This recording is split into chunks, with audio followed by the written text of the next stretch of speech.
The Jordan River Valley is one of the most world-famous Bible places. Jordan River is mentioned about 175 times in the Old Testament and about 15 times in the New Testament. Jordan is derived from the Hebrew word pronounced Yarden, meaning descender, since the river runs its course from the heights of its source near Mount Hermon to the depths of the Dead Sea. The north section of the Jordan River is the upstream part of the river. There are 4 water sources that are tributaries to the Jordan River. The largest of 4 sources of the Jordan River, the Dan Spring, emerges at the base of Mount Hermon. It flows for 4 miles before joining the second largest source, the Banias Spring, which forms the Banias River from Golan Heights. Also joining by other sources, Ions River and Hasbanim River from Lebanon, waters flowed into Lake Hulett. The middle section is from Lake Hulett to the Sea of Galilee, about 10 miles or 16 kilometers long. The south section is from Sea of Galilee to the Dead Sea in a straight line about 65 miles or 105 kilometers. In this section, Yarmouk River, which rises in Syria, flows into the Jordan River 10 kilometers south of Sea of Galilee. Then Jabbok River flows into Jordan River. The headwaters of the Jabbok begin in Amman, and the river flows to the north before heading west to the Jordan River. Though not explicitly stated, it seems like that Abraham passed this way along the Jabbok River as he traveled from Haran to Shechem. The elevation of the river dropped 2,380 feet from Mount Hermon to the Dead Sea. Due to its winding course, Jordan River itself actually measures nearly 200 miles, over twice its direct distance. In earlier times, the Israelites possessed the territory of both sides of the Jordan. Today, the Jordan River forms much of the international boundary between Israel and the Kingdom of Jordan.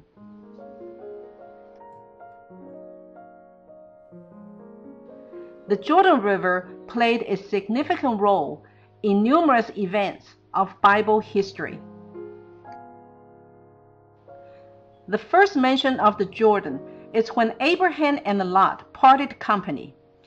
And Lot lifted up his eyes and saw that Jordan Valley was well watered everywhere, like the garden of the Lord, like the land of Egypt, in the direction of Zoar. This was before the Lord destroyed Sodom and Gomorrah. So Lot chose himself the entire Jordan Valley, and Lot journeyed east. Thus they separated from each other. The second event mentioned about Jordan River region is about Jacob wrestling with angel, and his name was changed to Israel at the ford of the Jabbok River.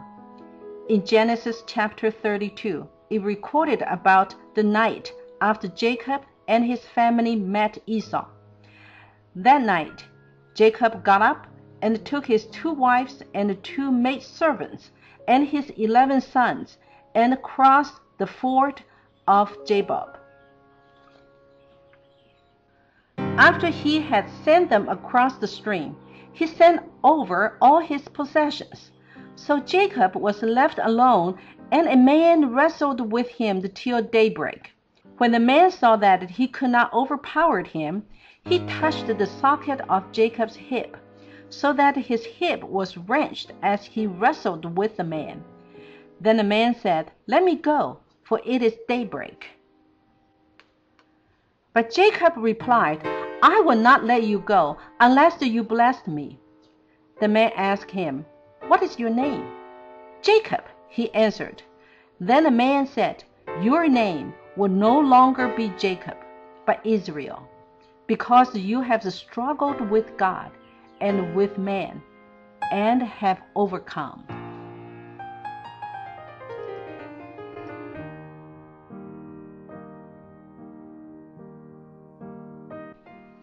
At the end of 40 years of wandering in the wilderness, Moses delivered his final address to the people of Israel at Mount Nebo, overseeing River Jordan. He said, I am now 120 years old, and I am no longer able to lead you. The Lord has said to me, You shall not cross the Jordan. The Lord your God himself will cross over ahead of you. He will destroy these nations before you, and you will take possessions of their land. Joshua also will cross over ahead of you. Be strong and courageous. Do not be afraid or terrified because of them, for the Lord your God goes with you. He will never leave you nor forsake you. So Joshua succeeded Moses as the leader of the people. He led Israelites across the Jordan River and entered the promised land by crossing the river. The river water was miraculously divided for them.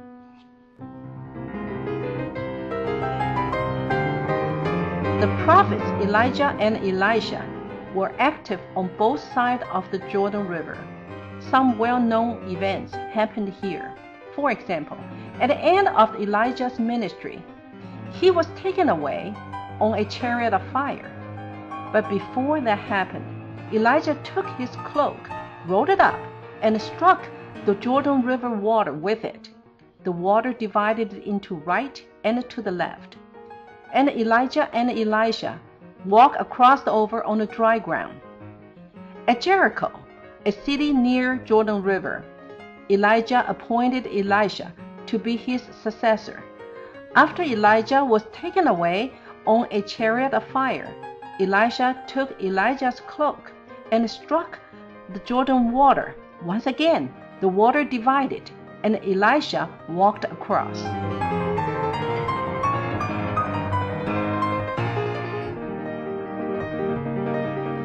Another famous story, the healing of Naaman, occurred at the River Jordan. Naaman was a commander of the army of the king of Aram. He was a valiant soldier, but he had leprosy. He sought help at Elisha.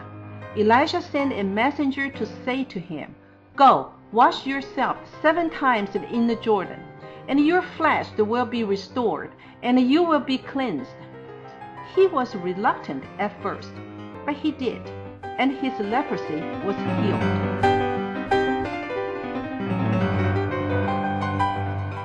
It was again at the bank of Jordan River.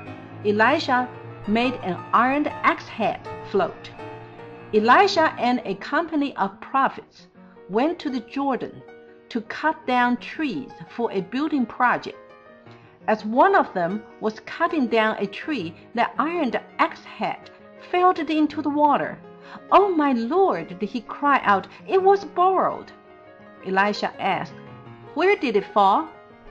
When he showed him the place, Elisha cut a stick and threw it there, and made iron float. Lift it out, he said. Then the man reached out his hand and took it. In the New Testament, the Jordan River was the area where John the Baptist conducted much of his ministry. Jesus Christ was baptized by John at the Jordan River.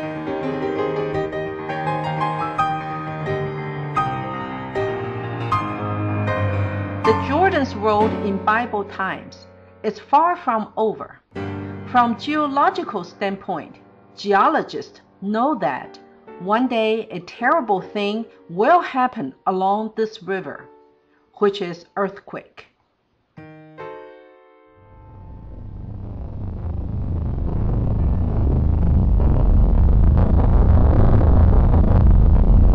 planet on which we live is neither solid nor smooth. Inside the planet, churning molten rock is found in the depths to the core. The surface crust has many cracks and holes and is actually moving. Plate tectonics is the term used to describe the section of the Earth's surface that in places grind against one another, just like the huge San Andreas fault system that runs up through Mexico and into California. A big earthquake is expected to occur someday. Israel is also facing its own big earthquake at some time in the future. The Jordan River exists because the Jordan Valley exists. The Jordan Valley exists because it marks the joint of a great tectonic plate fault. Geologists have long recognized and studied it. It runs straight up through the Red Sea, through the entire land of Israel, right under the Jordan River and beyond. The black lines on the map illustrate some of the major known joint boundaries. The Bible describes a great earthquake that will strike Israel, such as never has occurred before. It will be extremely powerful, causing a great rift to open that will run from Jerusalem in both directions all the way to the Mediterranean Sea to the west and the Dead Sea to the east. The Mount of Olives, which is located east of Jerusalem, will be split in half. Half of the mountain will move toward the north and the other half toward the south. When Jesus was asked by his disciples about the sign of the end of the age, he said to them, "Nation will rise against nation, and kingdom against kingdom. There will be great earthquakes, famines, and pestilences in various places, and a fearful event and a great sign from heaven." Jordan River is the lifeline for Israelites and for all people live in this area for thousands of years. It is the holy water for Christianity. It is also a reminder of the second coming of Jesus Christ.